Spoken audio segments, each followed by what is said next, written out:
et à tous. Je vais me permettre d'enlever le masque, ça sera peut-être un peu plus audible. Merci. Merci de votre présence. Aujourd'hui, je vais dire enfin. Enfin, on y arrive, Monsieur le Président, à faire cette inauguration tant attendue, tant désirée, tant souhaitée depuis de nombreuses années. Alors, je vais d'abord commencer par excuser quelques personnes, j'en oublierai certainement, je voudrais bien m'en excuser à mon tour. Certaines personnes étaient annoncées, la personne de Monsieur le ministre, Monsieur Bruno Le Maire, qui était annoncé, mais pour des raisons gouvernementales, on va dire, il est retenu sur Paris. Donc désolé pour ceux qui avaient prévu de faire des selfies avec lui. Par contre, moi, je serais beaucoup plus abordable, ça va beaucoup plus facile. Donc, oui, ça c'est facile de faire. Et en plus, vous aurez deux présidents pour le prix d'un ministre. Je pense que ça vaut largement son pesant d'or. Donc voilà, je tiens vraiment à l'excuser. Il m'a appelé, rassurez-vous, et je le remercie de son message. Évidemment, j'ai aussi les excuses de Madame Christelle Morancel. Je cherche Antoine. Ah pardon, excuse-moi. Donc Antoine Chéreau, son premier vice-président, la représente. Merci Antoine. J'ai également eu un petit appel de Christelle, donc merci également de ta présence. Et puis évidemment un certain nombre de partenaires, je pense à la présidente de GRDF, merci M. Frédéric Martin d'être présent, malheureusement elle pour bien d'autres raisons que tout le monde connaît avec cet incident dramatique à Sanary-sur-Mer. Donc elle m'a aussi passé un coup de téléphone, donc merci de son appel et merci d'être présent. Évidemment je vais certainement oublier encore plein de monde. Pour tous vous saluer de votre présence, mais en tout cas, merci d'avoir répondu à cette invitation qui nous tient à cœur, Alain et moi. Parce que, comme vous le savez, nous sommes deux personnes beaucoup investies sur le sujet. Alain depuis bien plus nombreuses années que moi, mais en tout cas, aujourd'hui, la collaboration entre le CIDEV et Vendée Énergie ne fait qu'un. Alors je vais la faire, que ce soit l'un ou l'autre et Alain, bon c'est pareil. J'avais déjà fait tout à l'heure, mais je la refais. Tout ça pour montrer que eh bien, cette complicité des hommes, cette complicité des structures, fait qu'aujourd'hui en Vendée, nous sommes capables de relever ce défi de la mobilité. Et donc, merci encore d'être présent. J'ai tout à l'heure, le CIDEV a eu 70 ans en 2020. Il aura 100 ans en 2050. Donc rendez-vous en 2050 pour faire les 100 ans du CIDEV. Mais en tout cas, 2050, c'est souvent une année qui nous est donnée dans le cadre de ce changement climatique, avec ses horizons, ses objectifs de production, d'économie, d'énergie que nous devons bien faire. Eh bien, depuis de nombreuses années déjà, le CIDEV a travaillé sur cette thématique-là. Il s'est beaucoup dépensé, a beaucoup usé d'énergie pour y arriver. Et c'est véritablement tout le travail que nous avons aujourd'hui concrétisé à travers cette station. Et c'est vraiment une volonté, un partenariat entre nos deux institutions. Et évidemment, je laisse la parole à Alain aussi en tant que président de Vendée Énergie.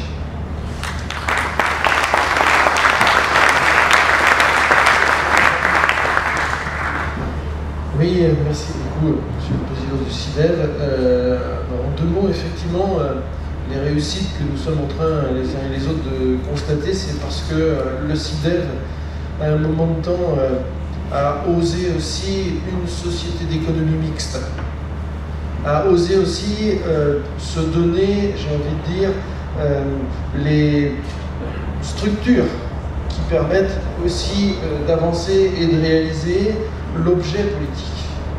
L'objet politique, il est défini par un syndicat, il est défini par un ensemble d'élus représentant toutes les communes, et c'est là aussi une autre de nos chances, représentant toutes les communes et comités de communes du département. Et donc, cette volonté politique, il faut après la traduire. Et comme tu le dis souvent, nous le disons souvent, cette société, Vendée Énergie, est le bras armé du CIDEV. Donc, effectivement, aujourd'hui, cette société innove, cette société investit et monte en puissance en quelque sorte. Nous sommes observés de toute la France compte tenu de ce que nous avons lancé. Jean-Claude, notre ancien président, celui qui était à notre place avant, pourrait le dire encore mieux. Dès 2003, quand les élus de l'époque se posaient la question de dire « bah oui, mais nous, quand on construit une maison, quand on construit une entreprise, quand on est en train de se développer, il nous faut de l'énergie. » Or, en 2000, nous étions 100% dépendants. Donc à chaque fois qu'on appuyait sur un bouton pour chercher un peu d'électricité, eh bien, il fallait qu'on lève le doigt en disant « est-ce qu'il y en a qui peuvent vous envoyer des électrons, s'il vous plaît ?» Et ça a été ce questionnement des élus responsables de dire peut-être que. Et ça a été l'objet dans ce premier parc éolien sur l'ouest de la France, qui a été construit donc, sur Rouen, pour se dire ben oui, il faut. Et donc voilà comment, sur une régie au départ, qui s'est transformée justement en une arme beaucoup plus puissante pour investir une société d'économie mixte, avec, je le rappelle, dans cette société d'économie mixte, je ne vois plus Philippe, monsieur le directeur de la Caisse des dépôts, ou la Banque des territoires plus exactement, qui a investi avec nous, avec nos amis aussi de la Vienne, Sorégie et Sergi, et puis dernièrement donc, le département qui est entré aussi à hauteur de 10% dans cette scène qui est, encore une fois, la scène du syndicat. Alors, effectivement, on est vraiment fait pour travailler tous les deux. Voilà. Et on va travailler, encore une fois, toujours pour deux objectifs. Premièrement, au service des élus, et deuxièmement, au service de cette impérieuse transition énergétique.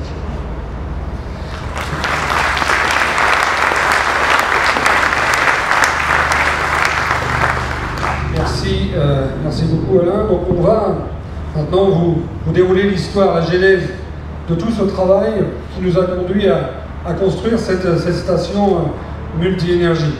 Alors je suis heureux de vous présenter à vous, monsieur le préfet, qui est nouvellement arrivé sur notre beau territoire. Vous avez quitté la Manche pour revenir se revoir en Vendée.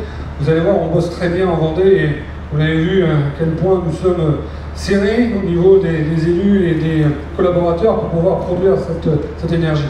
Merci Franck Dumaître d'être là aussi au nom de l'ADEME, vraiment un grand partenaire, et ça a été sur toute la collaboration qu'on peut.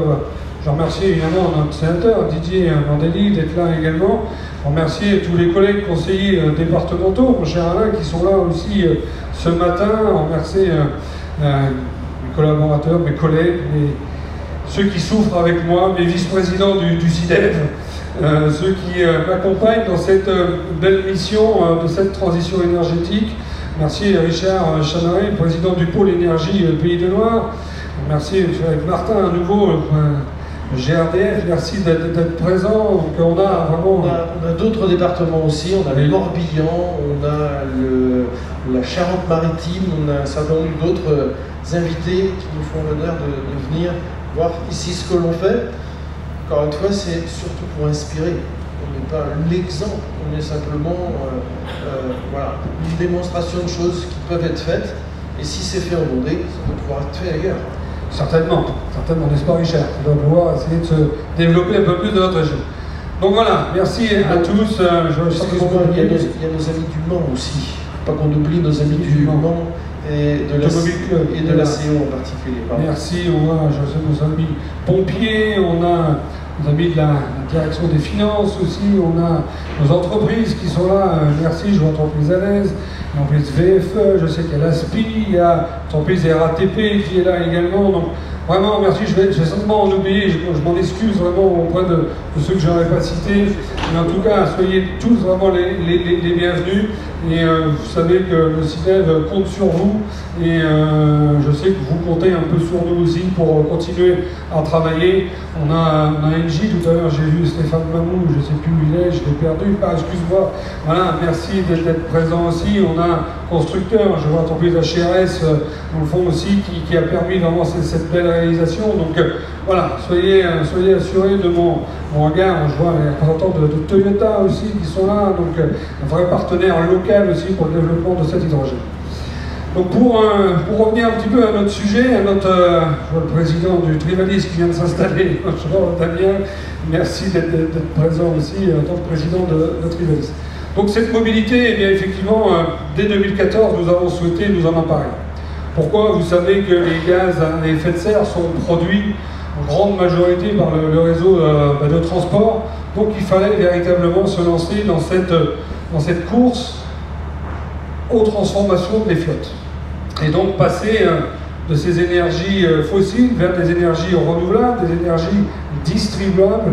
Et donc nous avons, dès 2014, déjà Jean-Claude avait réfléchi avec les élus d'époque, Alain était évidemment présent et a relancé ce déploiement de bornes électriques avec cette volonté eh bien, de changer, de commencer, d'amorcer cette transition vers une mobilité décarbonée. Et véritablement, ça a été aussi très précurseur. Hein. À l'époque, nous avons commencé à réfléchir à un plan. Et ce plan, tu l'avais imaginé avec les collègues élus et avec les autres partenaires. Oui, et puis je ne dis pas justement nos amis d'Adem qui nous ont aidés à construire. Et en fait, au départ, notre plan tel qu'on l'avait imaginé, c'était d'abord de rassurer ceux qui étaient en train d'acheter des véhicules électriques en leur disant non, ne vous inquiétez pas, vous ne tomberez pas en panne. Vous aurez à proximité la possibilité de vous recharger. Et on avait maillé, on était parti sur un grand plan, 350 recharges en fait, sur l'ensemble du territoire. On s'est rendu compte très rapidement, et c'est là où ça a été aussi justement cette réactivité des élus, cette pugnacité, mais c'est aussi cette habileté des élus de dire 350 finalement c'était bien pas la peine. Mais une centaine suffiront. Ces 100 bornes de recharge que l'on a pu installer donc, ont pu suffire parce qu'on a pu expliquer donc, aux Vendéens qu'ils auraient une recharge à moins d'un quart d'heure, quel que soit leur endroit où ils étaient à se déplacer. Et donc on a osé, et puis justement dans les locaux qu'occupe notre ministre aujourd'hui, Bruno Le Maire, eh bien, nous avons eu ce prix remis par le ministre de l'époque, du département le plus électromobile de France, parce que nous avions osé. Et quand on a osé, on a essayé aussi, à travers le travail que nous faisions sur ce grand projet de Smart Grid, je vous rappelle, Smart Grid Vendée était le plus grand démonstrateur de réseau électrique en Europe, on a pu essayer d'expliquer ce que nous faisions donc aux Vendéens. Au moment où tout le monde imaginait que le véhicule électrique c'était le véhicule réservé aux grandes villes, là où il y a les pics de pollution. Et bien dans ce département, tous les élus que nous sommes, conscients de la chance d'avoir un département touristique comme le nôtre où il fait bon vivre, où on accueille des millions de touristes chaque année, dire que bien il fallait qu'on prenne aussi soin de notre atmosphère. Et le véhicule électrique, on l'a inséré de cette manière-là et expliqué que finalement il était peut-être encore plus adapté à nos milieux ruraux qu'à la ville. En quoi il était plus adapté? C'est que finalement il y a une différence d'investissement au départ, et pour arriver à absorber un peu cette différence d'investissement, il faut faire du kilomètre. Et où est-ce qu'on fait le plus de kilomètres? C'est pas la ville. Et on a pu faire cette démonstration qu'on pouvait aller au boulot le matin, 30 ou 35 km, comme ça peut être assez souvent dans nos couples, dans nos familles, que l'un puisse travailler à proximité et le conjoint à 35 km, et bien à 35 km, aller-retour 70, et bien en termes d'énergie, et bien on dépensait finalement moins que le prix d'un ticket de métro. Voilà ce qu'on a essayé de faire. Et puis aussi, c'était donner du sens. Donner du sens comment? Justement, toujours par rapport à cette idée de Smart Grid Vendée, mais de dire, puisqu'en Vendée on a cette chance d'avoir à la fois du soleil et à la fois du vent, eh bien, d'ores et déjà, commencez à remplir vos véhicules la nuit quand il y a du vent et que nos éoliennes tournent, ou entre midi et 14h lorsque le soleil est au zénith, et puis que vous pourriez mettre quelques électrons dans votre batterie qui vous permettra de circuler. Voilà un petit peu l'histoire que nous avons essayé de raconter ensemble, avec l'ensemble des élus, et où on a essayé de mettre en place aussi le Vendée Electric Tour au départ, parce qu'il fallait non seulement avoir l'idée, mais aussi de la partager. Essayer de voir comment on pouvait convaincre, et comment l'idée préconçue qu'on avait du véhicule électrique, eh bien il fallait le faire essayer aux Vendéens à travers des expériences comme celle-ci. Effectivement, c'était les débuts du Vendée Energy Tour, hein, qu'on a vraiment fait démarrer sur le territoire. On avait déjà beaucoup d'équipages qui participaient à cette communication grand public qui nous permettait d'aller au plus près des consommateurs d'aujourd'hui, ceux qui voulaient s'engager dans cette transition énergétique. Alors, cette transition toute trouvée, effectivement, on avait commencé avec le Vendée Electric Tour et on a très vite élargi en passant au Vendée Energy Tour. Pourquoi? Eh bien, parce qu'on a dit, au bout d'un moment, l'énergie électrique c'est bien, mais il y a aussi notre énergie qui est disponible sur notre territoire, qui est capable d'être produite sur notre territoire, c'est le gaz. Et le gaz, eh bien, ça a été la deuxième étape de ce plan de modernisation, ce plan de cette mobilité sur lequel on a dit, eh bien, il faut aller chercher de nouveaux consommateurs, aller chercher de nouvelles technologies qui aujourd'hui réussissent à aboutir, mais ça a démarré aussi par un vrai travail de fond pour aller convaincre eh bien, des futurs consommateurs, des usagers, et toujours en partenariat avec des acteurs vendéens. Oui, et je les remercie parce qu'ils sont là ce matin. Je veux parler de la FNTR et de la FNTV, Fédération des transporteurs routiers, mais aussi voyageurs. Et donc, comme on était en train de se rendre compte qu'il y a des Vendéens, puisqu'on était venus, je vous l'ai dit, le département le plus électromobile de France, mais surtout, on avait un taux de pénétration en 2016 qui était le plus élevé de France. Taux de pénétration, c'est-à-dire le nombre de véhicules qui étaient vendus, de véhicules électriques par rapport au nombre de véhicules. Et donc, on est en train de voir que les Vendéens commençaient à croire à notre projet et à adhérer à notre projet. Mais si il n'y a que les Vendéens qui font l'effort, on se disait, mais attention, un de ces jours, ils vont nous dire, attendez, nous on fait l'effort et les poids lourds. Alors c'est pour ça qu'on a essayé d'entamer une négociation, une discussion, un dialogue avec la FNTR et la FNTV. Et effectivement, là, tout était compliqué parce qu'ils ont aussi leurs impératifs. Quand on est transporteur, on est en concurrence avec le voisin. Et c'est jamais simple. Quand on dit, bah oui, mais ce serait bien que vous changiez. Et aussi, c'est quelque part une agression. Vous disant, bah attendez, on a des bons moteurs. Leurs Euro 6, ils sont super, nos moteurs. Donc, il ne s'agit pas de culpabiliser. Il ne s'agit pas de dénoncer. Il s'agit de se dire, qu'est-ce qu'on peut faire désormais? Et quand on a expliqué que si on mettait sur son car ou sur sa bâche, je roule avec une énergie de chez nous, et en Vendée, ça veut dire il y a beaucoup de sens. Nos entreprises, souvent, si elles sont en concurrence le matin, dans la journée, elles savent aussi se parler. Parce qu'elles savent aussi combien que c'est en fédération, c'est en réseau qu'on arrive aussi à booster l'économie.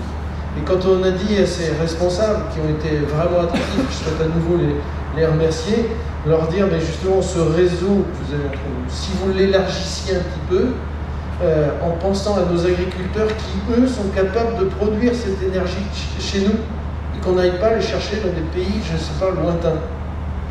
Et si vous le mettiez sur votre bâche, est-ce que tout d'un coup, vous n'auriez pas de nouveaux clients à trouver, qui sont sensibles? Parce qu'on est, je pense, sur une période où les gens y font de plus en plus attention. Et voilà donc comment on a pu progressivement commencer en ouvrant une station, puis une deuxième, puis une troisième, en vrai partenariat avec les entreprises. Et c'est ça, une fois de plus, la force de la Vendée. Des élus, des chefs d'entreprise, des citoyens sont capables de se parler et capables d'avancer ensemble. Très clairement, c'était le début de l'histoire avec Vendée Énergie, avec le maillage territorial qui s'en est suivi, avec aujourd'hui 4 stations qui fonctionnent sur notre territoire, la 5e qu'on va inaugurer dans quelques instants.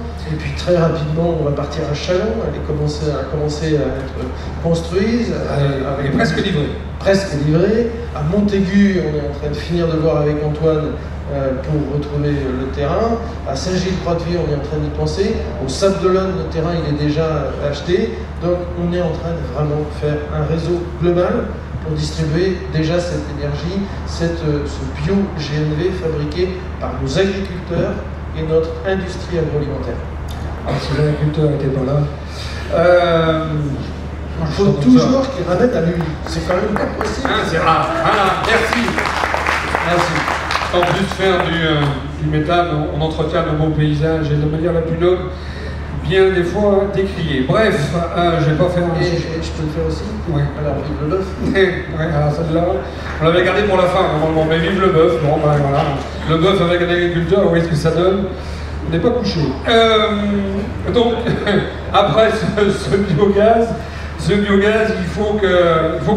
a fallu qu'on pense à autre chose.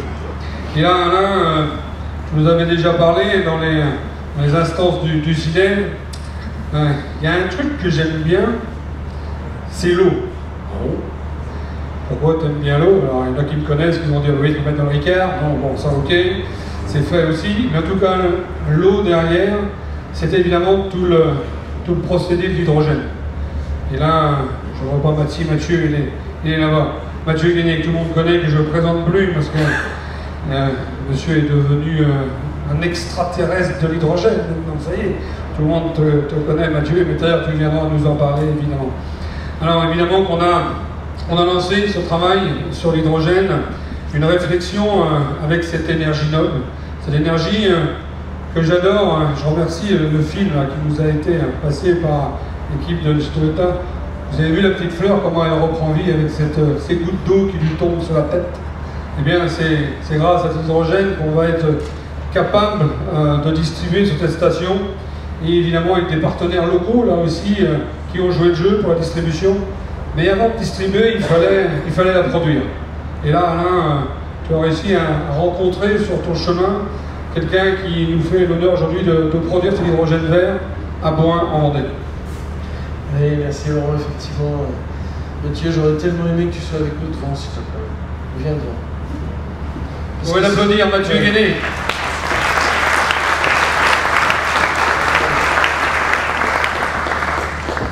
Non, Mathieu, voilà, c'est là aussi une autre belle histoire.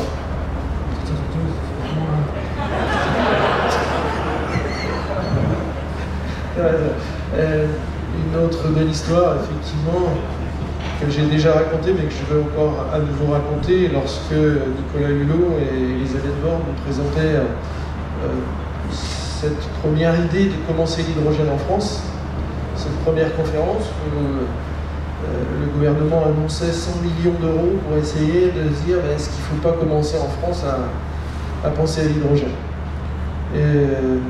Et ce jour-là, j'étais présent, puisque vous l'avez su, j'ai lancé, quand j'étais encore député, ce groupe ambassadeur de l'hydrogène en France, au sein de la FIPAC, qui est devenue France Hydrogène. J'étais présent, et Mathieu était présent aussi, en tant qu'ingénieur, chercheur, directeur donc, du CEATEC Bretagne et Pays de la Loire. On avait eu l'occasion de se croiser avant, mais c'est tout. Et puis à la fin de l'intervention, Mathieu qui vient me voir et qui me dit, vous voyez à ce moment-là, moi j'ai beaucoup travaillé sur depuis de nombreuses années et j'ai fini mes travaux de recherche. Maintenant je vais passer à la deuxième phase, c'est développement. Donc peut-être, je ne sais pas si ça vous intéresse ou pas. Alors moi quand on me dit des choses comme ça, bien sûr que ça m'intéresse. On se donne rendez-vous rapidement en Vendée. Donc on a pu se voir. C'était, j'ai vu, c'était juillet 2018. Voilà. Et quand Mathieu m'a présenté cette idée géniale, qu'il aura eu l'occasion de développer tout à l'heure, de présenter rapidement, parce qu'on a tellement de choses à se dire ce matin, et qu'il a déjà présenté lorsqu'il y a eu ce lancement de cette belle unité de production à Boin. Mais lorsqu'il m'a présenté non seulement le projet concret, mais surtout aussi les projets à venir, j'ai dit là on va trouver une solution ensemble. Et il ne faut pas aller implanter ça nulle part ailleurs, je l'ai dit, dans les pays de la Loire, enfin nulle part ailleurs en France que dans les pays de la Loire, et nulle part ailleurs dans les pays de la Loire qu'en Vendée. Alors c'était pas que des mots, c'était pas simplement de se dire oui, il faut que tu sois gentil avec nous, non. Olivier, tu te rappelles, c'était un projet qu'on avait déjà, nous, travaillé, et qui avait été là aussi repéré et déjà sélectionné, là aussi par le ministère, dès 2016. Et en 2018, on se retrouve. Et donc, on a changé complètement notre fusil d'épaule et on a dit, voilà, on a 3 éoliennes. Vous avez vu tout à l'heure, je vous ai parlé de ces éoliennes qu'on a construites en 2003. Et donc, ces éoliennes, 15 ans plus tard, 2018, eh bien, nous étions totalement libres de notre énergie. Nous n'avions plus de contrat. Donc, en 2018, je lui dis, ben voilà, ça tombe bien, nous, on a ce qu'il faut pour t'apporter cette énergie totalement décarbonée, une énergie qui est produite à Boin, sur le bord de la mer. Et alors, ça collait parfaitement à la réflexion que Mathieu menait, c'est-à-dire d'éviter aussi d'aller puiser dans ces ressources d'une matière première qui va devenir rare sur nos continents.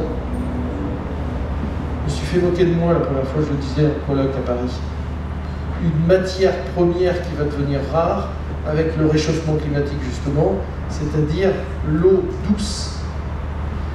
Et là, très concrètement, le projet de Mathieu, c'était avec de l'eau salée. Donc vous comprenez que Boin était particulièrement bien adapté à ce projet. Et c'est pour ça qu'ensemble, on s'est tapé dans la main en se disant « chiche, on le fait ».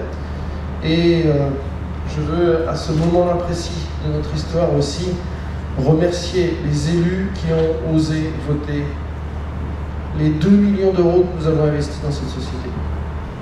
Là aussi, pour des élus, c'est pas simple. D'oser voter un budget pour rentrer au cœur d'une société privée. Et vous voyez ce qu'elle est en train de devenir. Et aujourd'hui, eh bien, c'est comme ça que nous avons pu progresser. J'ai bien apprécié aussi tout à l'heure que l'ADEME prenne parole pour dire que notre projet, c'était pas que ça non plus. C'est-à-dire que si on reste simplement sur la production, il y a un sujet. Il faut la production, mais il faut qu'on distribue, et puis surtout qu'on trouve des clients. Et c'est tout ce projet-là qu'on a essayé de développer ensemble avec les équipes, et avec toutes les équipes Mathieu, autour d'un projet qu'on a appelé H2 West. Et c'est là où on réintroduit aussi nos amis du Mans, et des 24 heures du Mans, de la CO, pour essayer de dire, cette énergie qui va être produite à Boin, où sont les consommateurs? Les 24 heures du Mans ont levé le doigt. La ville du Mans, qui veut aussi développer une mobilité décarbonée, a dit nous on en a besoin aussi. Et puis nous, il y a eu des élus qui ont dit on va voir ce qu'on peut faire. Le premier c'est Luc. Avec oui, on va mettre un bus à La Roche-sur-Yon. Après c'est Chalon, c'est Saint-Gilles, c'est etc. Pour essayer de développer un écosystème qui permette justement de consommer cette énergie produite grâce à Life à Boin, dans ce partenariat entre Vendée Énergie qui apporte cette énergie primaire à partir des éoliennes, et puis ce miracle que Mathieu a été capable d'inventer avec ses équipes, ce qui s'appelle un électrolyseur. C'est très facile les électrolyseurs, la preuve c'est qu'on a tous utilisé quand on était en 5e, en TP. Mais entre le TP et le 5e, on produirait une petite molécule, et puis la prouesse technologique qu'il vient de réussir. Donc Mathieu, devant tout le monde, merci du fond du cœur. Voilà.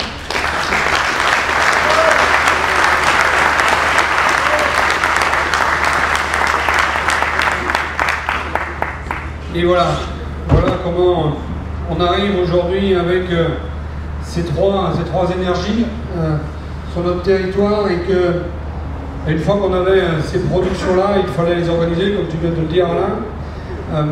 On avait la production, il fallait qu'on organise la distribution, et donc c'était parti. On a lancé ce dossier de station multi-énergie, et en 6 mois, on a réussi à sortir de terre. On a réussi à la sortir grâce à une dynamique collective. Et là, je veux vraiment remercier tous les acteurs. J'en oublierai peut-être quelques-uns encore là. Mais véritablement, on a réussi à sortir ce qu'il y a de plus beau aujourd'hui en France. Je l'ai dit tout à l'heure, monsieur le préfet. C'est une première. Donc on a été capable de construire, de serrer les coudes avec des personnes sur le génie civil, sur le génie électrique. Je pense à l'ASPI, VFE, d'autres entreprises, messieurs, vous ne m'en voudrez pas, mais tout le monde concourt sur le territoire.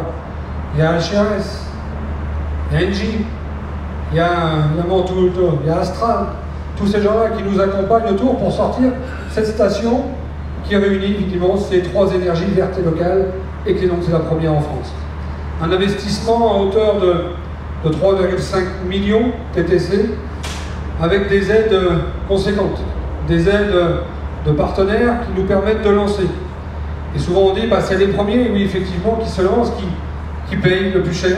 Et c'est là qu'on peut remercier encore, et comme vice-président de l'agglomération, merci président Luc Bois d'avoir osé aussi faire ce pari, de mettre l'argent sur la table, d'oser commencer à innover, commencer à démontrer que c'est possible. Et donc aujourd'hui on est capable de le faire. Donc l'ADEME nous a soutenus à plus de 376 000 €. Merci monsieur Dumet, monsieur Doré derrière aussi, merci pour cet accompagnement. 552 000 € de part à la région. Merci évidemment à nos élus régionaux, même si je sais que c'est pas toujours facile de se battre en Pays de Loire pour des élus vendéens, je l'ai dit tout à l'heure, mais je sais que tu es tenace, cher Antoine. Et puis monsieur le préfet, également un accompagnement de la DSIL à hauteur de 250 000 €. Et puis le département aussi qui nous accompagne grâce à ce grand plan qui a été voté avec 375 000 € d'apportés. Donc vous voyez bien que c'est tous ces gens qui permettent de réaliser. Alors souvent Mathieu, vous voyez ce terme de rêve, eh bien c'est un rêve qui devient réalité, mais il a fallu la mobilisation de tous ces gens-là. Donc Engie, GNV, HRS, je le répète encore, mais vraiment c'était important pour nous de se retrouver et derrière d'avoir des consommateurs, évidemment, et RATP tout à l'heure elle va venir, mais il faut qu'on trouve tous ces gens derrière qui permettent de créer cet écosystème vendéen, qui permettent de dire que ce maillage territorial, il va devenir réalité.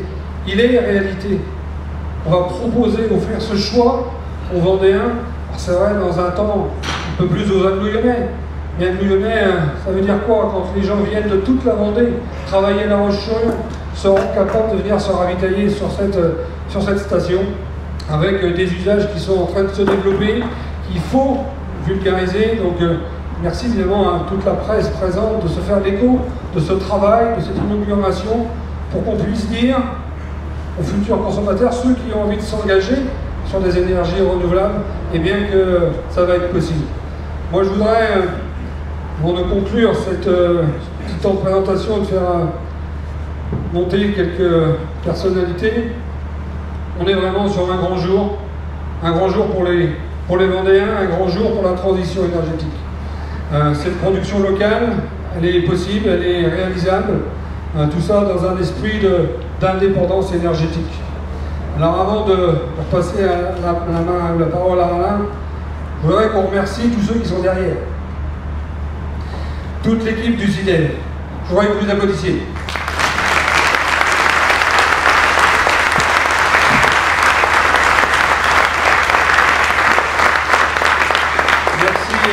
Nos directeurs, François, Olivier, le président directeur de l'énergie, François Durand, qui va finir finalement sa carrière professionnelle en apothéose. Mon cher François, les jours commencent à être comptés, mais tu finis par une très belle inauguration de portée nationale. Donc merci à toi, merci à Stéphanie Minier, qui est aussi notre responsable com. Donc merci à tous les deux, et merci à toutes les équipes de m'accompagner et de réussir cette belle journée, cette belle matinée. Vous serez à l'origine aussi de la transition énergétique vendéenne à portée nationale. Je vous remercie et je laisse la parole à Alain.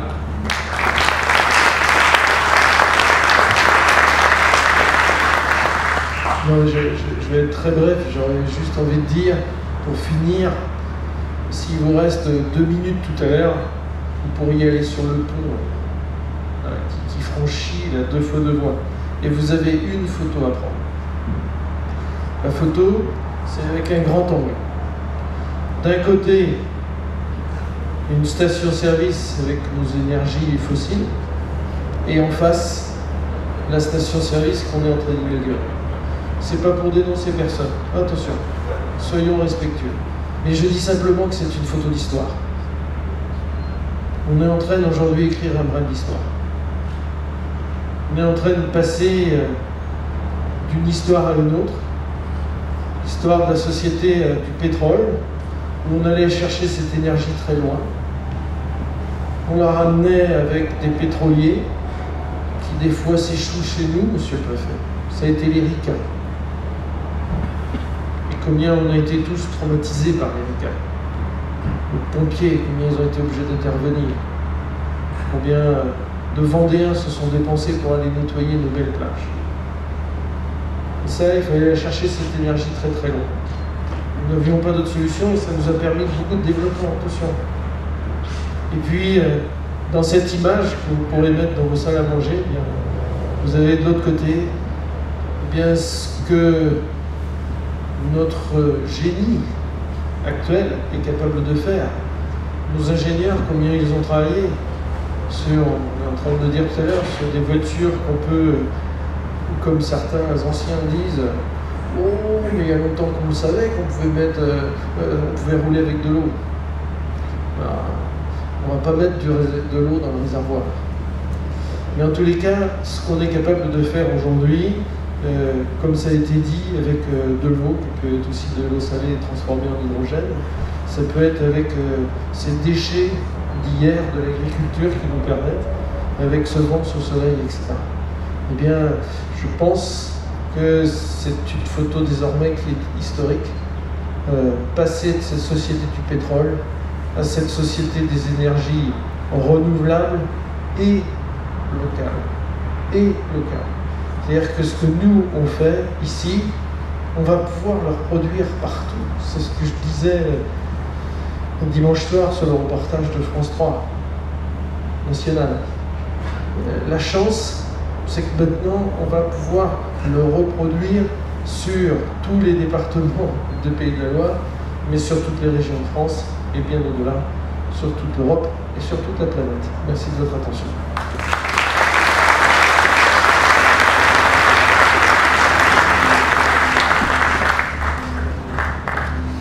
Merci Alain. Alors pour continuer, j'ai quand même appelé ceux qui nous ont bien accompagnés. Luc, si tu veux bien nous rejoindre sur scène. J'appellerai Antoine également, et puis je vais appeler Franck Dumet à venir nous rejoindre. Ils vont venir nous expliquer eh bien, tout le travail qu'ils réalisent, chacun dans leur fonction. Parce que sans ces collectivités, eh bien, tout ce projet n'aurait pas pu être possible. Donc j'ai souhaité vraiment qu'ils nous disent, selon leur casquette, si je peux m'exprimer ainsi, tout l'accompagnement qui va être fait, qui est en train de se faire, et toute l'évolution qu'on peut souhaiter dans cette transition énergétique. Alors on va faire dans l'ordre. Merci Luc de ta présence évidemment. Merci, comme je disais tout à l'heure, d'avoir accompagné ce premier développement sur beau territoire de la Roche Agglomération. Alors Luc, ravi d'avoir cette station, je suppose. Et puis l'avenir va s'écrire aussi sur ce site Michelin. Ce que j'ose vous dire, l'autre côté du grillage, on est chez nous, mais de ce côté, on est encore chez Michelin. Donc merci M. Veillet, merci M. Pelot de nous accorder ces quelques mètres carrés pour faire notre manifestation. Luc, je te laisse la parole. Merci, merci Laurent. Je vous salue toutes et tous dans vos grâces et qualités. C'est un vrai emblème, c'est un totem pour la Roche-sur-Yon, pour cette entrée de ville. Et c'est vrai que lorsque la catastrophe de l'annonce de Michelin est arrivée en septembre 2019, nous avons tous tremblé, parce que c'était une vraie perturbation sur l'agglomération, mais aussi sur le département. Or, il y a ça de très fort en Vendée, c'est que on cherche à faire de chaque problème une opportunité. Et l'opportunité qui nous est apparue très très vite, c'était de se dire, le site Michelin en lui-même, c'est une formidable zone de jeu. 20 hectares en entrée de ville. Et puis nous sommes dans un département où l'emploi est vivace. Donc on sait que les Michelin, on va pouvoir leur proposer quelque chose. Et là où on est allé plus loin, à ce moment-là, c'est de dire, oui mais on va donner une ambition à ce site. Et cette ambition, elle est sur la transition énergétique, sur bien sûr ce qui à l'époque était qu'une évocation, Mathieu, avec Life, et puis de dire, il nous faut à la fois un démonstrateur. Il faut que le CIDEV, Vendée Énergie, eh bien, place ici, au cœur de ce site Michelin et en entrée de ville, le totem de la transition énergétique. Et c'est ce qui a été fait. Alors oui, cher Laurent, je suis extrêmement fier. Et alors, Alain nous avait caché ses talents de photographe, mais c'est vrai qu'il y a des jolies photos à faire. Et celui qui appelle Arthus Bertrand pour commencer à faire la première photo, ça pourrait quand même être sympathique d'avoir l'image même de la transition énergétique et de l'énergie durable. Alors pour nous, Laurent, c'est une fierté sur la Roche-sur-Yon agglomération. Je vous rappelle, tu es aussi vice-président chargé des mobilités sur l'agglomération avec des très belles réalisations et on sommes forcément fiers d'avoir cette première pierre qui est posée, cette première emblème qui est posée sur le site Michelin qui est appelé à un bel avenir aux côtés de Michelin, de la Banque des Territoires, de la région, du département, de la RATP et de bien d'autres qui vont venir nous rejoindre sur ce formidable projet dont peut-être tout à l'heure le ministre nous donnera le nom pour la première fois. Merci Luc, effectivement il y a de gros travail qui sont menés par la Roche Agglomération en termes de mobilité. Alors, je vais te laisser en parler et je pourrais le faire. Tu en parlerais beaucoup mieux que moi. Alain tout à l'heure disait il faut des précurseurs, mais il faut des investisseurs. Il faut des talents d'ingénieurs, et puis il faut des gens qui osent. Et peut-être une de nos forces à tous, c'est d'oser. Et d'amener nos partenaires à oser à nos côtés. Alors effectivement, quand on achète un bus, le premier bus hydrogène à 700 000 €, c'est-à-dire 2 fois et demi le prix d'un bus normal. 650, ça sera déjà pas mal. Comment 650, ça sera déjà pas mal. Ça dépend. Voilà. C'est moi qui paye, c'est lui qui paye à la fin. C'est un peu plus que ça, mais bon. On lui vend, il fait 650. En tout cas, c'est plus de 2 fois le prix d'un bus normal. En revanche, alors bien sûr, nous avons les aides du département, de l'ADEME, etc., etc. Merci beaucoup. Mais si nous, on ne le fait pas, qui le fera? Si une collectivité n'y va pas, qui le fera?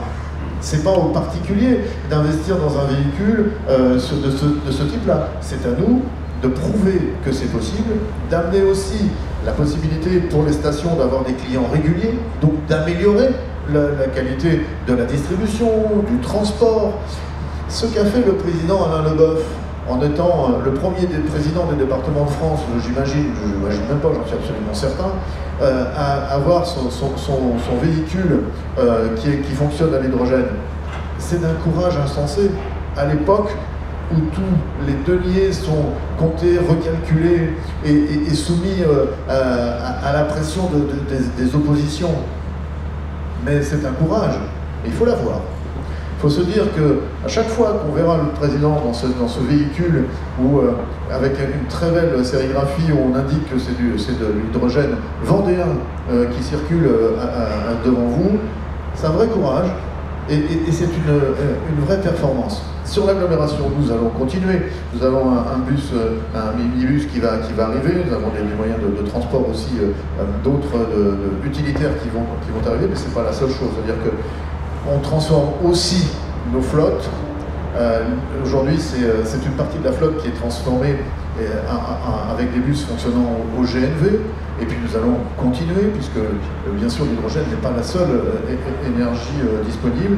Des navettes qui fonctionnent à l'électricité. Sur l'agglomération aussi, nous allons vers cette consommation d'électricité à travers une transformation profonde de nos véhicules. C'est pas simple, puisque c'est quelques centaines de véhicules. Vous imaginez bien qu'on ne peut pas changer ça du jour au lendemain.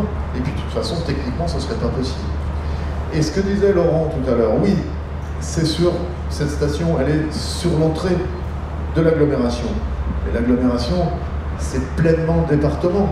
c'est pleinement, elle s'inscrit depuis quelques années maintenant, ce qui n'était pas le cas lorsque nous sommes arrivés en fonction, elle s'inscrit pleinement dans les syndicats départementaux, aussi bien au niveau de l'eau, des déchets, mais aussi de l'énergie, pleinement. J'ai voulu ça parce que, au fond, c'est une entité unique que nous formons. Pour la petite blague, ce qui amène quelquefois les ministres à confondre entre l'action d'une agglomération, celle du CIDEV et celle du département, vous verrez ça tout à l'heure, pardonnez-lui et pardonnez-moi, peut-être de ne pas lui avoir donné assez d'éléments, mais c'est aussi un démonstrateur. Ça veut dire que quand il parle pour l'un, il parle forcément pour les autres. Et ne vous y trompez pas, au niveau national, Alain est une sommité de l'énergie au niveau national. Je le dis parce que c'est vrai. Parce que moi qui côtoie quelques politiques nationaux, tout le monde connaît Alain Leboeuf. Tout le monde sait ce qu'il fait pour l'énergie. Et tout le monde sait ce qu'il fait pour la transformation énergétique de ce pays. Et il fait partie de nos fiertés nationales. Merci beaucoup, Luc, vous pouvez l'applaudir.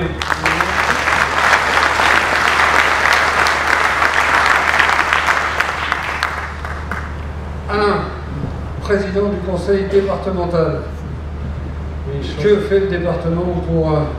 il a déjà tout dit, je ne sais pas comment il va faire pour rajouter d'autres. Mais avec les mots que lui a adressés en plus Luc, et je sais qu'il n'aime pas qu'on parle de lui comme ça. Et pourtant, croyez-moi que pour nous tous, élus vendéens, ça nous fait du bien d'avoir un président de conseil départemental, comme on a pu en avoir d'autres. Tout à l'heure, pour une petite blague, hein, sur l'agriculteur, l'eau et le bœuf, tout ça sans boire. Allez. Elle est bien aussi, on l'attend. Bon, par contre, du maître et Giraud, ça va être compliqué. Mais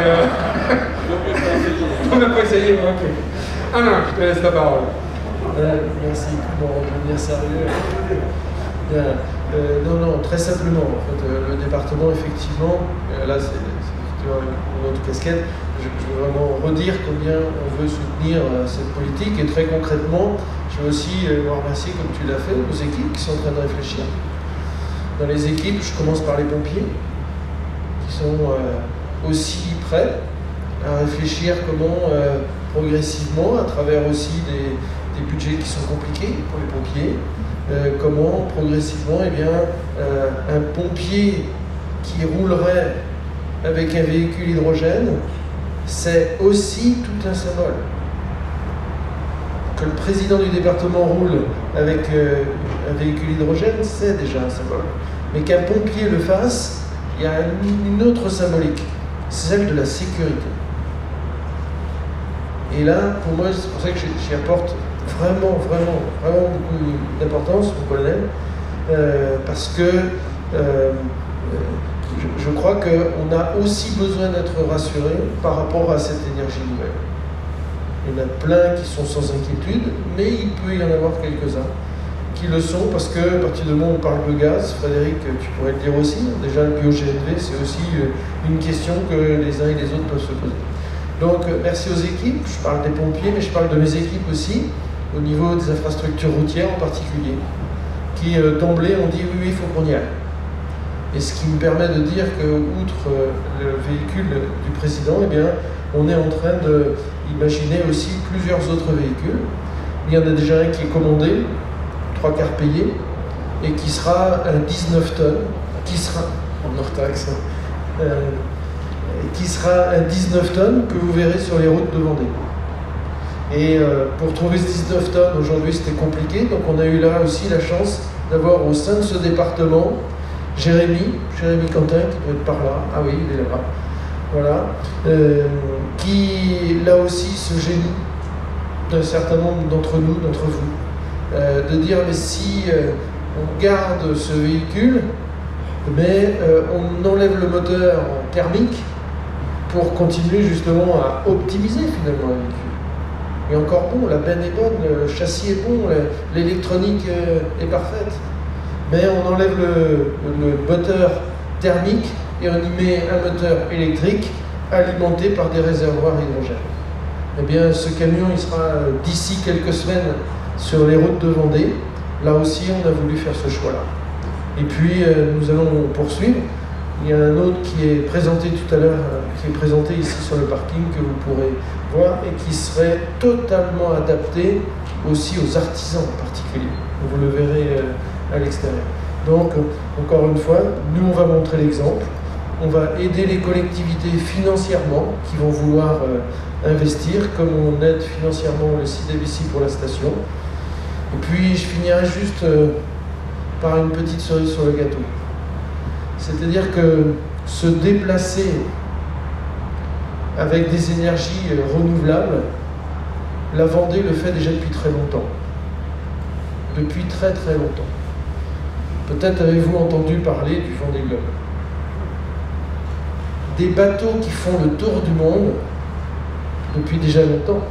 On est en train de préparer, avec Laura qui est ici présente, on est en train de préparer la 10e édition.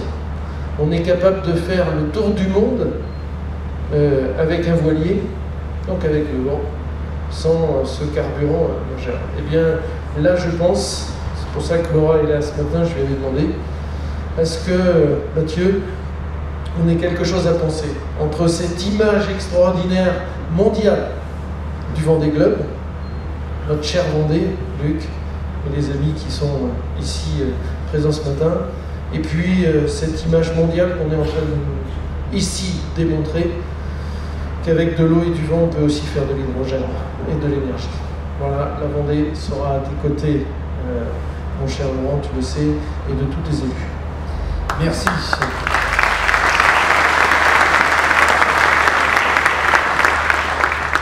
Je n'en doutais pas. Antoine, je te donne la parole également parce que la région est chef de file sur cette transition énergétique.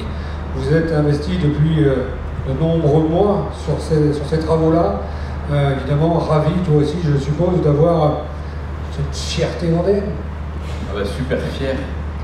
Je ne sais pas, mon cher Laurent, si tu as dit en accueillant monsieur le préfet, ou peut-être Alain l'a fait, que la Vendée était un gros producteur de foie gras. Peut-être même le premier d'ailleurs. Le premier producteur. On laisse le sud-ouest en tirer la gloire.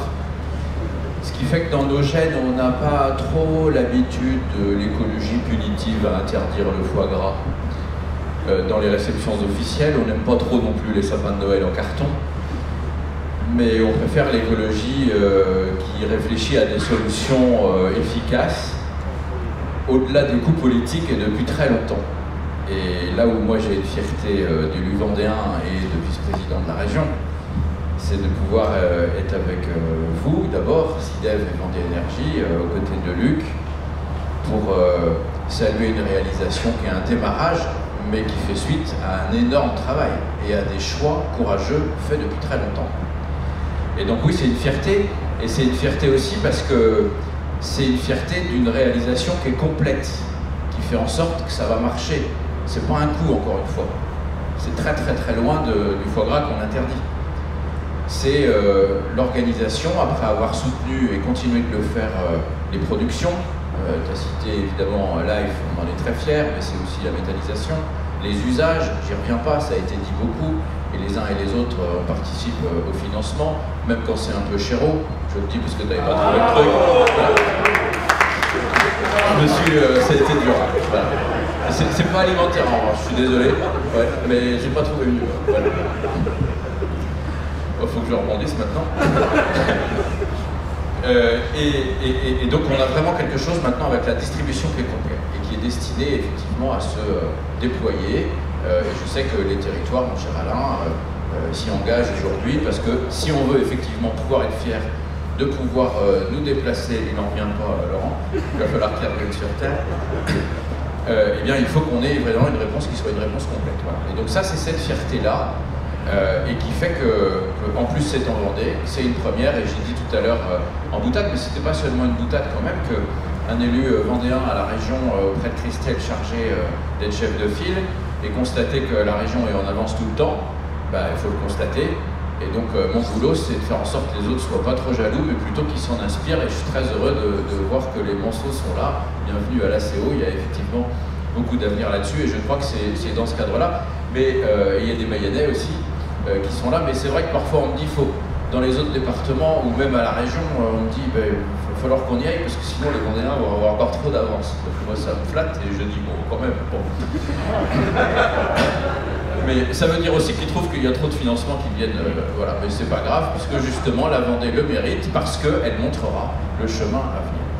Et puis je terminerai en disant que, au-delà de la boutade ou de la fierté qui est légitime, ce qui est en jeu, c'est notre capacité à faire réellement de la transition énergétique. Et donc là, en fait, ce qui est en train d'être montré, c'est que c'est possible. L'enjeu qui vient maintenant, c'est de le faire à une échelle suffisante pour qu'effectivement, on soit dans une logique décarbonée. Et là, il y a encore un gros chemin à faire. Et c'est un chemin qui est long, sans doute, qui nécessite qu'on continue de garder cet état d'esprit, parce que c'est à la fois le mix énergétique, mais c'est aussi la capacité à travailler tous ensemble, voilà, dans la même direction, même dans des directions qui parfois peuvent apparemment être contradictoires, mais il faut qu'on réussisse. Il faut même qu'on se trompe parfois pour récupérer de nos erreurs et avancer. Mais si on veut qu'en 2050, et vous savez, dans notre région, avec la place du Grand Port Maritime et les 70% de son activité qui est liée aux hydrocarbures, c'est pas une petite question, c'est une question fondamentale.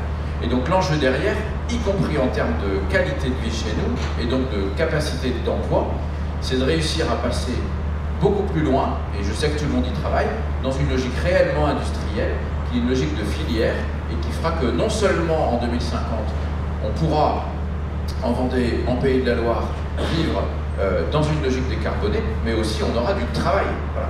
Autrement dit, ça doit aussi être une logique de croissance et une logique de développement et d'épanouissement de nos concitoyens. Et nous y croyons, et je crois que la Vendée, le CIDEV, ce matin, nous en donne l'espoir et même la certitude que ça va marcher. Merci.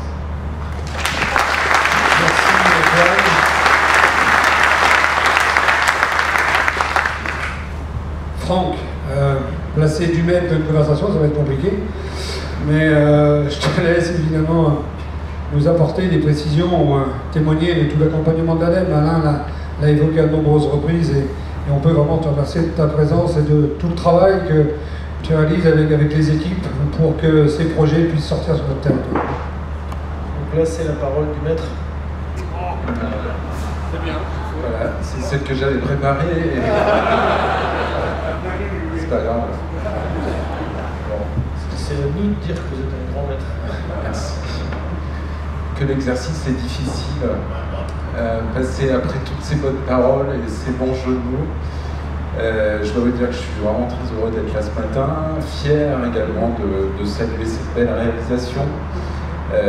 Effectivement, on l'a soutenu financièrement, mais ça ne fait pas tout. Je rappelle quand même que notre soutien est apporté pour le compte de l'État.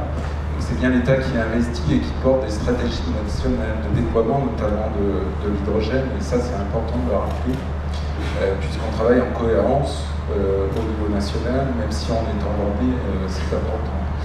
Autre difficulté pour moi aussi, c'est que je ne suis pas vendéen, je ne l'ai pas dit. Pourtant, je suis accueilli à cette table ronde, donc merci de m'accueillir. Ce que je voulais... Alors, l'exercice est d'autant plus délicat qu'il ne faut pas redire ce qui a été dit. N'empêche que je voulais quand même saluer quelques points. Effectivement, ça a été dit, une nouvelle station-service qui offre de nouveaux services. Ça, c'est vraiment important, puisque on ne peut pas miser à l'avenir que sur une source de carburant, donc hydrogène, électricité, bio. Tout ça permettront d'accélérer la transition et bon, c'est une première en France, elle est en Vendée, donc autant le saluer. Autre point sur lequel je voulais revenir, c'est que ce projet est issu d'une réelle planification. Ça c'est important, c'est pas une station-service pour rien. On a, que ce soit sur le projet H2 Ouest ou dans le cadre de cette station, à la fois la production, la distribution, les usages, ce qui garantit une pérennité de l'ensemble des infrastructures. Et ça c'est important et c'est aussi pour ça qu'on l'a soutenu. On ne l'aurait pas fait si on n'avait pas les trois piliers des écosystèmes. Et ça c'est vraiment important de le rappeler. Dernier point, et non des moindres, ça a été dit, mais je le redis, on peut tous constater que, et vous en êtes partie prenante, que ce projet est issu d'une vraie coopération. J'insiste là-dessus parce qu'en Pays de la Loire, on en a fait vraiment un point pour accélérer la transition écologique et on en a une vraie démonstration ce matin. Certes, il y a l'histoire des hommes, des Vendéens, je peux le dire. Mais on voit bien ici que la coopération entre les acteurs institutionnels, avec les collectivités, avec les usagers, permet réellement d'accélérer la transition écologique. Et ça, c'est un point extrêmement important. Et moi qui viens d'une autre région, je dois bien constater que c'est un point qu'on ne retrouve pas dans les autres régions, en tout cas pas partout. Et c'est vraiment une chance d'avoir cette coopération en Pays de la Loire, donc je voulais le souligner. Je terminerai juste en disant qu'aujourd'hui on a les infrastructures, ça ne fait pas tout. Et là aussi vous avez un rôle et vous jouez un rôle important, notamment pour accompagner les changements des pratiques. On lance chaque année le défi pour la mobilité, on se rend compte que si on accompagne le changement, alors les usagers sont prêts à aller vers d'autres modes de déplacement et au fil du temps, au moins 30% des personnes qui ont testé de nouveaux modes de déplacement gardent ces nouvelles pratiques, donc c'est vraiment intéressant. Et puis il faut qu'on travaille, là c'est peut-être le point qui n'a pas été cité, mais il faut vraiment qu'on travaille sur les représentations sociales. Et je sais que le CIDEV et le département sont partenaires impliqués du programme de recherche, action, transition écologique et sociétale. Il faut qu'on travaille sur les représentations sociales parce que non, le vélo, ce n'est pas pour les pauvres et non, l'électrique, ce n'est pas que pour les riches.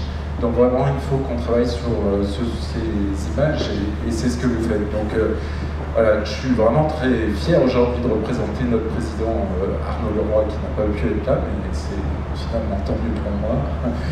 Parce que vraiment, je suis vraiment très fier d'avoir été partenaire de cette opération. On y a contribué techniquement et financièrement, mais encore une fois, ce qui compte pour moi, c'est d'y avoir contribué techniquement pour le compte de l'État et qu'elle émerge aujourd'hui et qu'elle soit le début d'une accélération de la transition, certes en Vendée parce qu'on est en Vendée, mais aussi en Pays de la Loire. En tout cas, merci pour votre implication et votre confiance. Merci beaucoup. Nos amitiés, je ne l'ai pas fait à votre président, M. Leroy, et comme ça, ça permettra de faire l'autre. Merci à tous les quatre. Si vous voulez bien regarder la salle, je vais demander à 4 autres personnes de monter pour témoigner un petit peu de tout l'engagement, parce qu'il y a eu le financement, c'est bien maintenant, il faut que ça puisse servir à quelque chose. Donc je vais redemander à Mathieu, s'il veut bien venir sur scène avec moi, à M. Serge Reynaud du groupe RATP TEV, à Frédéric Martin, s'il veut bien monter pour GRDF, et puis également à Pascal-Éric Montazel de Toyota, s'il veut bien venir aussi nous rejoindre. Merci messieurs de prendre place. Pas vraiment mis d'étiquette non plus, je suis ravi de vous accueillir ici évidemment, parce que derrière tout ce qu'on a pu faire, eh bien, voilà des hommes qui concourent à la réussite de ce projet, chacun dans vos qualités respectives. Alors on va peut-être essayer de voir la finalité aussi de tout ça. On a de l'hydrogène qui est arrivé donc depuis hier, 338 kg, je le rappelle, c'est marqué ce matin dans la presse. Alors ils viennent de chez Mathieu. Mathieu, je te laisse la parole pour nous dire un petit peu cette belle aventure et puis véritablement bien repréciser tout l'avenir de Life. Merci Laurent. Effectivement, 338 kg d'hydrogène produit par un électrolyseur à partir d'énergie éolienne et à partir d'eau de mer. Très bien. Et ça, il faut que ça arrive. Mais ce que ça va adresser, pour parler un peu d'énergie, c'est votre mix énergétique à vous. Votre mix énergétique, comme le mien, vous avez dans votre consommation d'énergie 25% d'électricité. Et tout le reste, c'est en majorité du pétrole et du gaz, des trucs qui sont carbonés. Et aujourd'hui, c'est ça qu'il faut adresser. Pourquoi il faut l'adresser? Parce que quand on extrait une tonne de pétrole, dans le pétrole, vous avez 80% de carbone. Et le carbone, c'est pas l'énergie. L'énergie du pétrole, c'est l'hydrogène qui est contenu dans le pétrole. Dans le diesel, ce qui fait qu'il y a de l'énergie, c'est l'hydrogène. Et malheureusement, dans une tonne de pétrole, vous n'avez que 10 à 15% d'hydrogène. C'est très très inefficace et c'est extrêmement polluant. Parce que ça, quand vous le brûlez, vous le mettez dans votre réservoir, c'est 80% de CO2, 80% de carbone et un tout petit peu d'énergie. Donc l'idéal, ce serait d'avoir juste l'hydrogène. Enfin, ce serait merveilleux. Et si on avait juste l'hydrogène et qu'il était produit à partir d'eau, parce que c'est une ressource immense, imaginez, vous avez sans doute déjà été au bord de la mer, sur les centaines de kilomètres de côte qu'il y a en Vendée, il y a quand même beaucoup d'eau sur la planète. Si on avait ce potentiel-là d'énergie, ce serait pharaonique. Et bien c'est le cas. Et aujourd'hui on démontre qu'on peut le faire, tout court. La femme et l'homme sont des génies, on a réussi à le faire. On va alimenter des voitures, des camions, des bus. Et ce qu'il faut bien voir, c'est que, ok, je vous parle de tout ça, mais c'est pas ça qui va faire qu'on va changer le monde. Ce qui va faire qu'on va changer le monde, c'est que quand une personne va essayer une Toyota Mirai, une Hyundai Nexo, il va trouver que le véhicule est mieux. Il est mieux. Moi, quand j'ai essayé pour la première fois un véhicule hydrogène, je me suis dit, c'est mieux que... J'avais une Skoda, c'est mieux que ma Skoda. Maintenant, j'ai une Toyota. C'est mieux que la Toyota. C'est mieux. Non, mais sans rire. Et c'est comme ça qu'on va faire adhérer aux gens. Quand vous allez voir un film, vous adhérez au pitch, vous adhérez à la bande-annonce, vous avez envie d'aller voir ce film, pas pour la caméra qui a filmé le film, parce qu'il a l'air bien. Et l'hydrogène, aujourd'hui, c'est merveilleux. Quand vous roulez avec une voiture à hydrogène, vous entendez le roulement de la voiture sur la route. C'est un truc dont on ne se rend pas compte tant qu'on n'a pas conduit une voiture comme ça. Et demain, ce truc qui est mieux, ce truc qui va créer de l'emploi, ce truc qui nous permet d'être heureux en allant bosser, et ce truc qui a un bénéfice pour la planète, va arriver partout. Parce que c'est l'emploi de demain. Et il y a des gens, les Californiens ont prouvé qu'investir dans la transition énergétique, ça a créé de l'emploi, qu'on était heureux, qu'on était capable de construire une économie gigantesque. Hein. Ils ont un PIB supérieur, 30% supérieur au PIB de la France, juste les Californiens. On était heureux que c'était les jobs de demain. La transition énergétique, l'hydrogène, le biogaz, les smart grids, les batteries, hein. Tout ça, c'est les jobs de demain. C'est des technologies qui sont mieux que celles qu'on avait avant et qui, au passage, sont bénéfiques pour l'environnement. Tenez-vous bien, Californiens, la Vendée arrive. Merci Mathieu.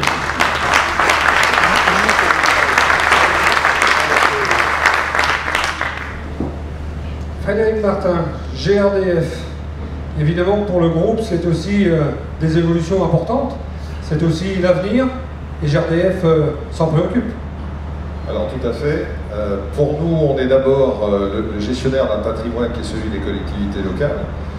Les réseaux de gaz appartiennent aux collectivités locales et on est dans une vraie transition. C'est une transition d'usage, c'est une transition dans la production. On est dans une troisième révolution dans le gaz, que ce soit le biogaz ou que ce soit l'hydrogène. Et on va passer d'un monde où on allait chercher, comme le disait Alain, l'énergie hors de nos frontières, où on va la produire en local. Voilà.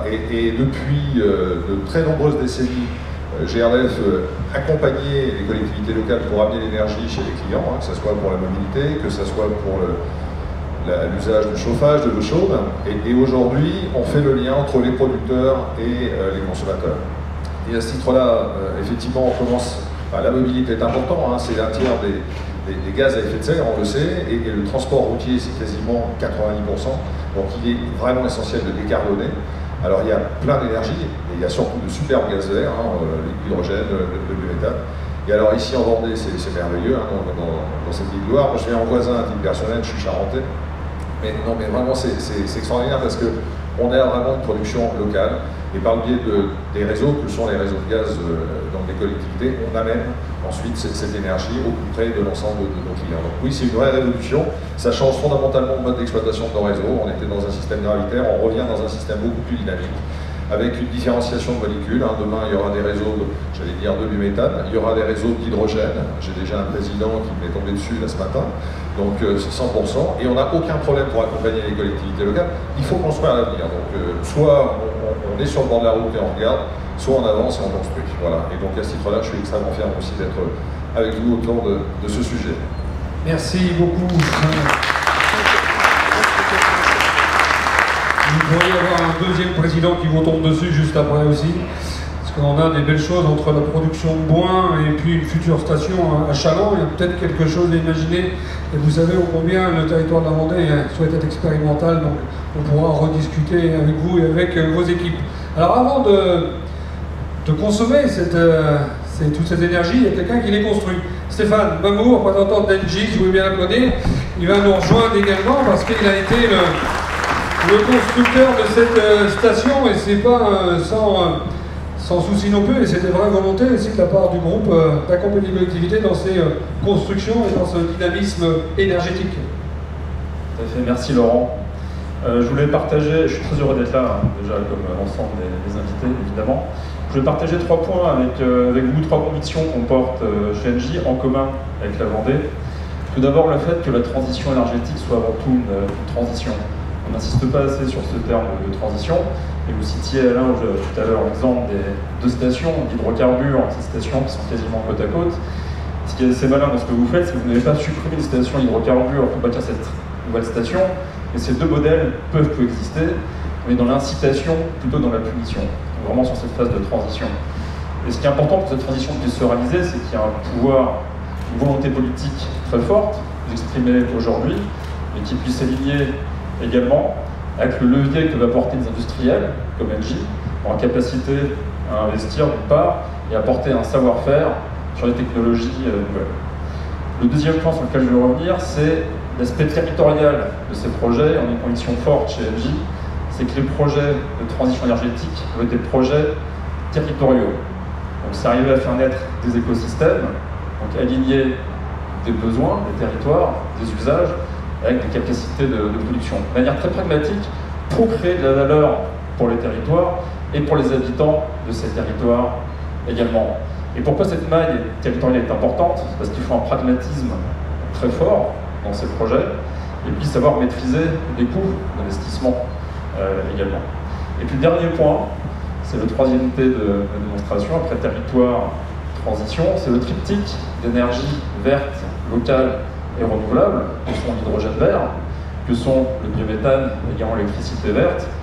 Parce qu'aujourd'hui, une énergie locale permet de garantir 2 choses. L'énergie verte locale, c'est tout d'abord la décarbonation, la production d'énergie, et également l'indépendance énergétique des territoires. Aujourd'hui, le soleil et le vent ne connaissent pas les frontières, ne connaissent pas les tensions géopolitiques non plus. Et en termes d'énergie verte sur le territoire, on peut citer quelques exemples sur lesquels nous sommes impliqués. Prochainement, le parc éolien en mer du Édouard Routier, qui garantira l'approvisionnement d'électricité de quasiment 800 000 personnes. C'est un vrai projet de territoire. Des méthaniseurs que nous exploitons, aujourd'hui 3800 foyers sont alimentés en gaz grâce à des méthaniseurs. Et puis l'hydrogène, sur lequel nous nous positionnons en tant que producteur, stockeur, distributeur, sont des projets sur lesquels il faut être extrêmement agile. Plus de 70 projets ont été engagés déjà par Engie dans le monde et nous croyons fortement à cette énergie dans le futur. Donc nous sommes à ce titre ravis d'être à vos côtés aujourd'hui et dans le futur également. Merci Laurent. Merci Stéphane. Vous savez qu'en Vendée, il y a des vendeurs pour distribuer aussi. Merci en tout cas. Il y a des acteurs, là ce coup-ci, qui consomment, des acteurs qui nous ont aussi aidés à financer tout ça. Je remercie le Crédit Mutuel qui est là, je crois. J'ai vu André, voici le partenaire, il est là, voilà. André, on a un Crédit Agricole qui nous accompagne aussi sur d'autres projets. Donc merci aux banques locales de nous accompagner véritablement. C'est ce qui nous permet de réussir à construire, à consommer, et derrière, eh bien, on a des consommateurs qui sont bien présents et sur notre territoire bien ancrés, soit par délégation, soit concrètement sur le territoire. Je finirai par le territoire, parce qu'on finit par la Vendée. Sur le national, M. Regnault, au niveau de la RATP. Bonjour. Alors donc oui, RATP, c'est effectivement, le P, c'est pas Vendée, c'est pas Pendée, c'est voilà, Paris.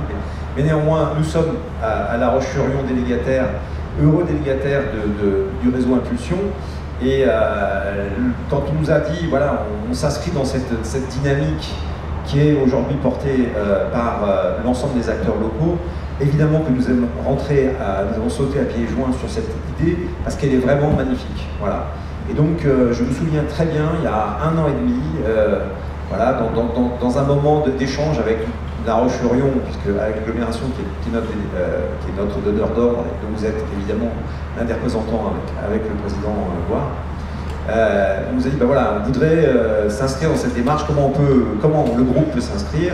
Et nous avons mis en œuvre, voilà, en un an et demi de temps, à la fois la commande et la réception d'un bus, dont je pense vous parlerez plus largement, avec sans compromission par rapport à ce qu'un bus normal peut fournir en termes de sujet, mais un bus à hydrogène. Plus des bus GNV, où nous sommes aussi présents, et des bus électriques, ce qui fait que le réseau de La Roche-sur-Yon, finalement, exploite tous les modes possibles, y compris le mode des diesel, qui est quand même encore majoritaire, et néanmoins, avec cette volonté de transition, cette volonté de mettre en œuvre une modernité, localement, qui n'existe nulle part ailleurs. Voilà, donc on est tout à fait fiers, tout à fait ravis de porter cet investissement, et je l'ai dit largement à certains d'entre vous, ce bus hydrogène, c'est le premier que nous avons mis en œuvre de manière pérenne dans le groupe RATP, en Vendée. Donc on est tout à fait inscrit dans cette démarche, avec le souhait à la fois de démontrer son inscription totalement fluide dans ce qu'on fait aujourd'hui, accompagner aussi la gestion de cette transition sur tout ce que ça veut dire en termes de mode d'exploitation, de maintenance, de ces bus, et c'est notre savoir-faire, et c'est ce que nous apportons. Et puis, cerise sur le gâteau, aussi s'inscrire dans cette chaire qui a été mise en œuvre avec le CNAM autour de l'hydrogène, et ce que ça veut dire pour nous, c'est-à-dire essayer de créer, et on y a mis un peu de moyens, de trouver les moyens à travers le financement d'apprentis, ingénieurs, de mettre en œuvre un jumeau numérique de ce bus hydrogène et voir comment il pouvait encore fonctionner mieux, de manière à avoir ce retour, ce feedback, pour encore le travailler mieux. Donc voilà, énergie locale, consommée localement, avec une vision mondiale, franchement, que demander mieux. Merci beaucoup. On est très fiers de vous avoir à nos côtés, avec le président Zambois. C'est une vraie collaboration. Je tiens vraiment à remercier les équipes locales, et je sais qu'Alexandre fait un travail magnifique pour votre compte et pour le nôtre, donc merci évidemment. Alors je vais terminer par le local. Le distributeur de la voiture du président, mais pas que, parce que je crois qu'il y en a un certain nombre d'arrivées dans votre concession. Donc évidemment, c'est important. Merci d'être à nos côtés, et merci de promouvoir aussi cette pleine énergie qu'est l'hydrogène. C'est normal qu'on soit là. On est en effet un acteur vendéen de la mobilité, donc ça c'est le point qui est très important. On est basé à La Roche-sur-Yon, le groupe RCM, on rayonne sur la France et sur l'Europe. On a un groupe de distribution automobile, mais pas que, également utilitaire, également camion. Et là, je représente la marque Toyota, qui est présente ici, et on a 36 concessions sur toute la France. Et évidemment, ce qu'on souhaite, c'est être un vrai acteur de la mobilité à travers l'hydrogène.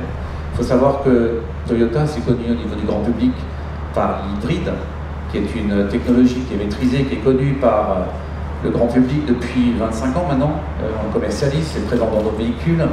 Mais en parallèle, tout le travail de développement technologique qui a été fait autour de l'hydrogène, c'est fait par la marque Toyota depuis au moins 15 ans. Les premiers prototypes qui ont été faits en 1996, une première Mirai qui est sortie en 2015, une deuxième Mirai qui est sortie cette année, qui est la vôtre, Monsieur le Président. Et c'est vrai que la technologie est maîtrisée aujourd'hui. Mais qu'est-ce qui manque?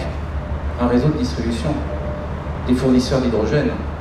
Donc c'est là où justement cette inauguration a tout son sens, avec cette tripartite, ce travail ensemble entre le producteur, le décideur et nous, l'acteur de la mobilité, de façon à pouvoir promouvoir cet hydrogène auprès d'un grand public, et en espérant que ça va faire des petits effets boule de neige, pas qu'en Vendée, pour qu'on puisse aussi commercialiser des véhicules ici en Vendée, grâce au maillage qui va être en place avec cette station ici, la station qui sera aussi au Sèvres de l'Aude, à Châlons, et sur tout le territoire vendéen, mais que je souhaite que cet écho puisse être relayé sur plein d'autres régions. Nous sommes présents en Normandie, dans les Hauts-de-France, dans l'Est de la France, où du coup on voudrait voir nos Mirai hydrogène pouvoir circuler. En tout cas, on a pris le parti, ici en Vendée, grâce à cette inauguration, de capitaliser sur l'hydrogène. On a pu négocier avec notre constructeur d'avoir 10% du quota France sur l'année 2021. Donc nous avons des Mirai.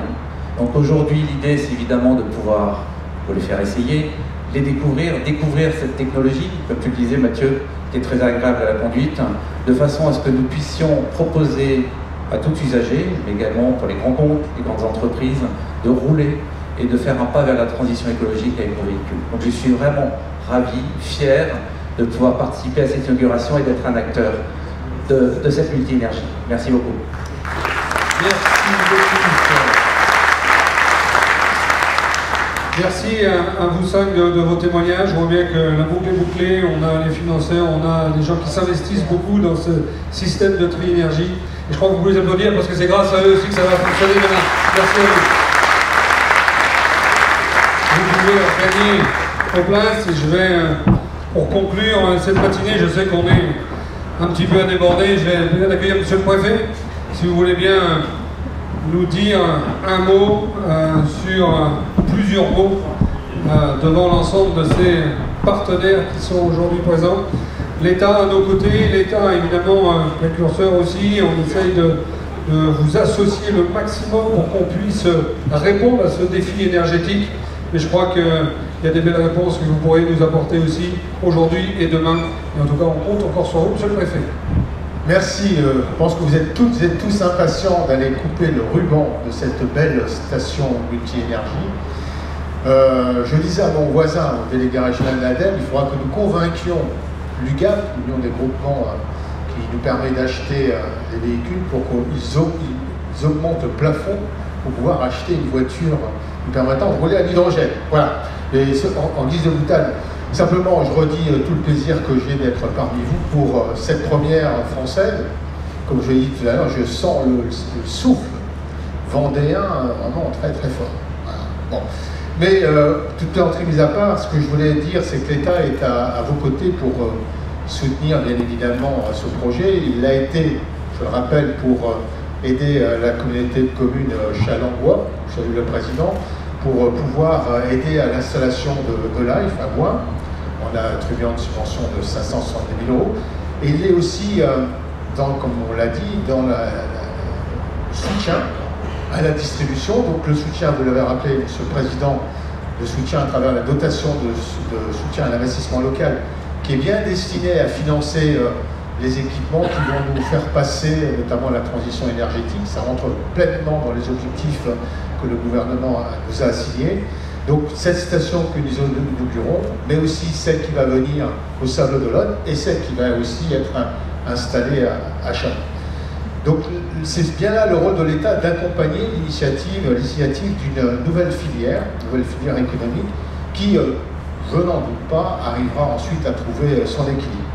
C'est aussi, je le souligne, ce site ici, c'est la reconversion, c'est aussi emblématique. Monsieur le maire de La Roche-sur-Yon, président de la communauté d'Aglo, l'a souligné, c'est emblématique de la reconversion d'un site, un site industriel, le site Michelin.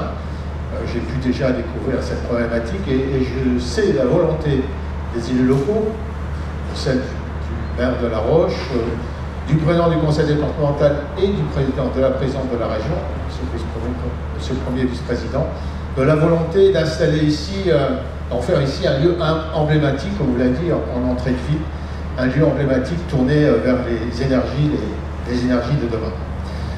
L'État n'a pas attendu le vote de la loi Climat et Résilience, que vous connaissez, la loi qui a été votée le 24 août 2021, et qui, la loi comporte des dispositions très précises en vue de mobiliser tous les moyens pour la production et les utilisations des énergies renouvelables. J'y vois, il y a deux éléments, mais on est en plein dans le sujet. C'est l'implication des collectivités territoriales dans le développement de la filière hydrogène et aussi la mise en place d'un certificat, on l'a dit, de production de biogaz. C'est aussi, ça passe par l'achat de véhicules. Le département, M. le président du conseil départemental a souligné la volonté et l'effort budgétaire qui va être accompli pour pouvoir permettre l'acquisition de véhicules roulant à l'hydrogène. C'est l'implantation des stations et on est en plein dedans aujourd'hui. Et c'est aussi, la loi fixe des objectifs très précis. L'horizon est 2050. J'y vois aussi, voilà, le centenaire de votre syndicat, vous l'avez dit. Mais il s'agit d'anticiper l'interdiction de la vente des voitures particulières les plus polluantes dès 2030 et, je le rappelle, l'interdiction des poids lourds roulant aux énergies fossiles en 2040. Ça veut dire que c'est demain. Et il faut bien évidemment s'y préparer. Alors comment traduire ça de manière très concrète? Je terminerai là-dessus. Il y a ici, vous l'accompagnez, Monsieur le Président, avec vos équipes, vous accompagnez les intercommunalités dans l'élaboration de ce qu'on appelle, alors il faut des acronymes un peu particuliers, les plans climat, air, énergie territoriaux, et qui sont vraiment les instruments qui sont inscrits dans chacun des contrats de relance et de transition écologique qui sont signés par les intercommunalités, qui vont traduire de manière très concrète les objectifs qui sont portés par la loi, qui sont prévus par la loi, et qui vont permettre, ici aux Vendéennes et aux Vendéennes, de pouvoir assurer la transition énergétique que nous devons, bien évidemment, que nous devons assurer. Et donc voilà, je terminerai là-dessus, c'est très concret, ces plans sont très concrets, ils ont des objectifs très précis, on pourra mesurer. Il y a une société où nous devons être transparents, nous devons avoir des comptes à rendre vis-à-vis de la population, et on pourra très bien pouvoir mettre en œuvre de manière concrète ce que nous inaugurons aujourd'hui. Voilà, donc ce que je voulais vous dire en très peu de mots, et vraiment saluer, moi qui viens, je suis depuis peu en Vendée, mais comme je l'ai dit, saluer l'engagement, le dynamisme de la société, de l'économie vendéenne, et surtout de ces élus qui, depuis bien longtemps, ont su se mettre ensemble, se mobiliser pour pouvoir porter les beaux projets et le beau projet que nous inaugurons aujourd'hui. Voilà, merci beaucoup.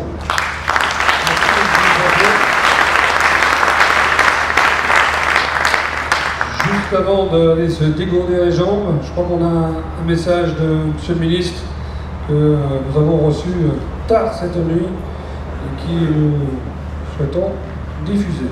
Si la technologie veut bien. Bonjour à tous. Je regrette de pouvoir être présent avec vous pour inaugurer la station multi-énergie de La Roche-sur-Yon, mais croyez-moi, je viendrai à La Roche-sur-Yon très prochainement retrouver mon ami Luc Bois et lui adresser physiquement mes plus sincères félicitations pour cette réalisation unique en France. Luc, ta ville est devenue pour un an la capitale de la biodiversité. Je crois que ce titre vient récompenser tout le travail réalisé pour préserver notre environnement, qui est évidemment en Vendée particulièrement beau et particulièrement fragile. Je voulais te féliciter pour cette récompense et te féliciter pour ton engagement sans faille au service des habitants du territoire. Je pense que l'inauguration de cette station multi-énergie, une fois encore, est unique en France, confirme ton engagement et votre engagement à tous dans le département et dans la ville de La Roche-sur-Yon au service de l'environnement. Cette station, c'est une première de cette envergure en France. Vous allez distribuer sur le même lieu 3 énergies propres, de l'hydrogène vert, de l'électricité verte et du biogaz. Plutôt que la concurrence entre les énergies vertes, vous faites donc le choix de la complémentarité. Et c'est un choix que je crois crucial pour la décarbonation de nos mobilités. Votre station est aussi une première parce que vous distribuez vos énergies en circuit court, en vous appuyant sur les atouts de votre territoire. Votre hydrogène est produit dans la ville voisine de Boin, en raccordement à des éoliennes de votre département. Votre biogaz est issu des méthaniseurs des exploitations agricoles de Vendée, et votre électricité provient des centrales photovoltaïques vendéennes. Vos énergies sont donc propres, elles sont produites en Vendée pour être distribuées en Vendée. C'est du circuit court énergétique. Je suis ravi que les pouvoirs publics aient contribué à la construction de cette station à hauteur de 1,5 million d'euros. Pour réussir la décarbonation de nos mobilités, nous sommes désormais confrontés à 2 défis. Le premier, c'est l'impulsion. Il faut bien des précurseurs qui font confiance à des moyens de transport nouveaux, qui acceptent de payer les premiers, les modèles les plus chers. L'agglomération de La Roche-sur-Yon a acquis le premier bus à hydrogène totalement vert, produit à base d'énergie éolienne et d'eau de mer, c'est une première mondiale. Donc bravo à toi, cher Luc, bravo au président du département, cher Alain Leboeuf, et bravo au président du syndicat départemental d'énergie, cher Laurent Favreau. À tout droit, j'adresse mes plus sincères félicitations. Le deuxième défi, c'est le maillage. Un véhicule propre, il est utile que s'il est possible de le recharger rapidement partout sur le territoire. C'est donc la priorité de notre gouvernement pour développer les mobilités décarbonées. Et je sais que c'est votre priorité à vous aussi. Cette station est le 5e point de ravitaillement de Vendée en biogaz. Pour la mobilité électrique, votre station est dotée de superchargeurs qui vont permettre de charger de longues distances en l'espace de quelques minutes. On sait que c'est le défi principal des véhicules électriques. Donc bravo à vous Bravo à vous tous pour la mise en route de cette station. Elle est le résultat de la conversion réussie de l'ancien site de Michelin en un pôle d'innovation pour les énergies nouvelles et pour les mobilités durables. Et de ce point de vue, je pense que c'est une transition exemplaire. J'ai vu les inquiétudes lorsque le site fermait. Vous avez su, en l'espace de quelques mois, recréer un projet, le développer, le mettre en route. Je souhaite donc pouvoir revenir le plus tôt possible au début de l'année 2022 sur le site d'Atinéa, la Petite Athènes, pour inaugurer l'autre grand projet d'innovation de votre territoire, soutenu par Michelin, par l'agglomération, par le département, par la Banque des territoires, car c'est un autre projet de grande envergure, et que tous ces projets incroyablement innovants sont la preuve concrète que réindustrialisation et transition écologique peuvent être menées rapidement, avec succès, lorsque les acteurs publics, les acteurs privés travaillent ensemble, main dans la main. Merci par conséquent à tous. Un petit geste d'amitié tout particulier pour mon ami Luc Bois, et je vous souhaite à chacun d'entre vous une très belle inauguration.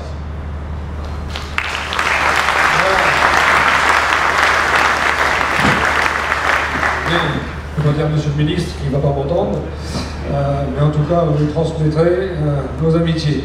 Bien voilà, on arrive au terme de cette inauguration. Avant de partir inaugurer, si tous ceux qui sont intervenus veulent bien nous rejoindre sur scène, on aurait fait une photo de famille, comme on dit, une photo souvenir, pour qu'on puisse immortaliser ce beau moment-là avec cette bel écran derrière nous, et après nous irons directement couper nos rubans sur cette station.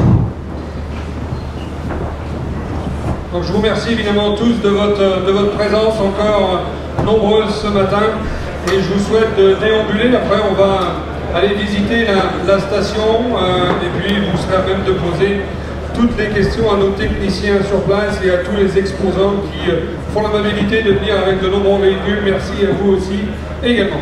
Je vous souhaite à tous une belle journée, un bel après-midi. N'hésitez pas, il y a les portes ouvertes de la station, des véhicules, vous pouvez venir. Et merci encore. Vive le CIDEV, vive Vendée Énergie et vive la Vendée.